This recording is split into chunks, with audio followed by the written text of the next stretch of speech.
വിവാഹപ്രായം ആയ ഉടനെ തന്നെ വിവാഹം കഴിഞ്ഞതാണ്. പക്ഷേ അതൊരു ലവ് മാരേജ് ആയിരുന്നു. പക്ഷേ ഇപ്പോൾ വിവിധ പ്രഭാഷണങ്ങളും ഉപദേശങ്ങളൊക്കെ കേൾക്കുന്ന സമയത്തൊക്കെ മനസ്സിന് വല്ലാത്ത കുറ്റബോധം തോന്നിക്കൊണ്ടേയിരിക്കുകയാണ് എന്നാണ് അവരുടെ ഒരു പ്രശ്നം. അത് പിന്നെ സാധാരണഗതിയിൽ എന്താ വെച്ചാൽ നമ്മൾ ഈ അഫെയറിനെ കുറിച്ചും പ്രേമവിവാഹങ്ങളെ കുറിച്ചൊക്കെ പറയുമ്പോൾ ആളുകൾ പ്രേമത്തിലേക്ക് വരാതിരിക്കാനും ഇനി അഥവാ വല്ല പ്രേമിക്കുന്നവരുമുണ്ടെങ്കിൽ അവരാ അവിഹിത ബന്ധങ്ങളെ വിവാഹമാക്കി മാറ്റാതിരിക്കാനും വേണ്ടിയാണ് നമ്മൾ സ്പീച്ചുകളിലും സംസാരങ്ങളിലും എല്ലാം പറയാം. അപ്പോൾ ഇത് ഓൾറെഡി വിവാഹം കഴിഞ്ഞ ആൾക്കാർ കേൾക്കുമ്പോൾ അവരെ സംബന്ധിച്ചിടത്തോളം ഈ ഓരോ പോയിന്റുകളും അവർ വലിയ ആശങ്കകൾ സൃഷ്ടിക്കും. അതാണ് ഈ ചോദ്യത്തിന് പിന്നിലുള്ളത്. ഇപ്പോൾ നമ്മൾ പറയണത് ഇങ്ങനെ അവിഹിതമായിട്ടൊരു വിവാഹം സംഭവിച്ചാൽ ഒരുപക്ഷെ അള്ളാഹുവിൻ്റെ ഒരു പൊരുത്തം കിട്ടിക്കോളുന്നില്ല, ബർക്കത്ത് കിട്ടിക്കോളുന്നില്ല. അതിപ്പോൾ എന്ത് ചെയ്യും, ഈ വിവാഹം കഴിഞ്ഞവർ കേൾക്കുമല്ലോ. അപ്പോൾ അവർ ജീവിതത്തിൽ ചെറിയ പ്രശ്നങ്ങൾ ഉണ്ടാവും. അപ്പോൾ അവർ ചിന്തിക്കുമ്പോൾ ഇത് നമ്മൾ പ്രേമ വിവാഹം കഴിഞ്ഞതുകൊണ്ടാണ് നമുക്കൊരു ബർക്കത്തില്ലാത്തത്. അന്ന് ആ പ്രഭാഷണത്തിൽ അങ്ങനെ പറഞ്ഞല്ലോ.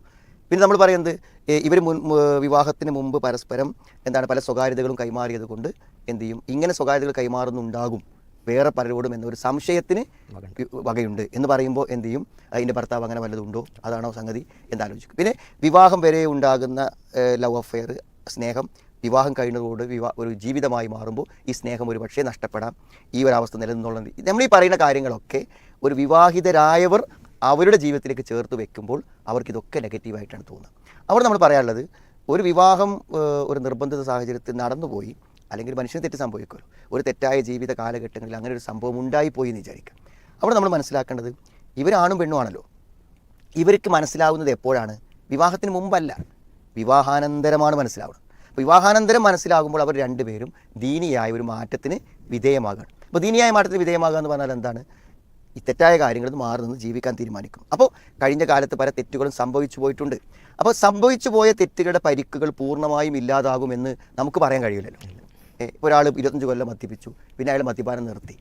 പക്ഷേ അയാൾക്ക് 40-ാമത്തെ വയസ്സിലോ 50-ാമത്തെ വയസ്സിലോ ലിവർ സിറോസിസ് വന്നാൽ നമ്മളെന്ത് പറയാനാ? മദ്യപാനം നിർത്തിയതെന്ന് വെച്ചാൽ മദ്യപിച്ച സമയത്തുണ്ടായിരുന്ന പ്രശ്നങ്ങൾ ഒരുപക്ഷെ ഫ്യൂച്ചറിൽ ഭാവിയിൽ അവരെ ബാധിക്കാം.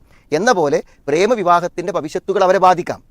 ചിലപ്പോൾ സെയിം ഏജ് ആയിരിക്കും, ചിലപ്പോൾ ഭർത്താവിന് ഏജ് കുറവായിരിക്കും, ചിലപ്പോൾ അയാളുടെ അധാർമിക സാഹചര്യത്തിൽ പലതും സംഭവിക്കാം. ഇങ്ങനെയൊക്കെയുള്ള കാര്യങ്ങൾക്ക് ഒരു ശാശ്വത പരിഹാരം ഉണ്ടാക്കാൻ പറ്റുമെന്ന് പറയാൻ പറ്റില്ല. പക്ഷെ രണ്ടാൾക്കും വിശ്വാസപരമായി ഈമാനികമായി അവർ നല്ല വ്യക്തികളാകുമ്പോൾ എന്ത് ചെയ്യാണ്, പരസ്പരം പരമാവധി വിട്ടുവീഴ്ച ചെയ്ത് സഹകരിച്ച് സ്നേഹിച്ച് അവർക്ക് മുന്നോട്ട് പോകാൻ സാധിക്കും. കാരണം ഏത് തെറ്റുകളിൽ നിന്നാലും മനുഷ്യന് തിരിച്ചു വരാൻ പറ്റും. അതുകൊണ്ട് പ്രേമവിവാഹമായതുകൊണ്ട് ഇനി എന്തായാലും ഞങ്ങൾക്കൊരു ജീവിതമല്ല, ഇനി ഞങ്ങൾക്ക് സക്സസ് ആയി ജീവിക്കാൻ പറ്റില്ല എന്ന് വിചാരിക്കുന്നതിൽ അർത്ഥമില്ല. പക്ഷേ ഏതാണ് നല്ലത്? ഒരു രോഗം വന്നാൽ നമുക്ക് ചികിത്സിച്ച് മാറ്റാം എന്ന് നമ്മളോട് ഒരാൾ പറയുമ്പോൾ അപ്പോൾ രോഗം ഉണ്ടാവുന്നതിന് പ്രശ്നമില്ലല്ലേ എന്നൊരാൾ പറഞ്ഞ കാര്യമില്ല. രോഗം വരാതിരിക്കാനാണ് ശ്രദ്ധിക്കേണ്ടത്. രോഗം വന്ന് സുഖമാക്കുന്നതും രോഗം വരാതിരിക്കുന്നതുമല്ലേ ഏറ്റവും നല്ലത്. അപ്പോൾ പ്രേമസംബന്ധമായ വിവാഹത്തോട് വരുന്ന ബുദ്ധിമുട്ടുകൾ നമുക്കൊരു പക്ഷേ നമ്മുടെ ഈമാൻ കൊണ്ടും വിശ്വാസം കൊണ്ടും ജീവിതമാറ്റം കൊണ്ടും തരണം ചെയ്യാൻ പറ്റിയേക്കാം. അതിൻ്റെ അർത്ഥം അപ്പോൾ പ്രേമിച്ച കുഴപ്പമില്ലല്ലോ എന്നല്ല, നമ്മളത് ഒഴിവാക്കാണ് വേണ്ടത്. എന്നാൽ ഇതിലെത്തിപ്പെട്ട ആളുകൾക്ക് തിരിച്ചു വരണമെന്നുണ്ടെങ്കിൽ ഒരു നല്ല ജീവിതം ഒരു ദീനിയായി അവർ രണ്ടുപേരും മാറുമ്പോൾ സാധ്യമായേക്കാം എന്ന് തന്നെയാണ് നമ്മൾ പ്രതീക്ഷിക്കുന്നത്.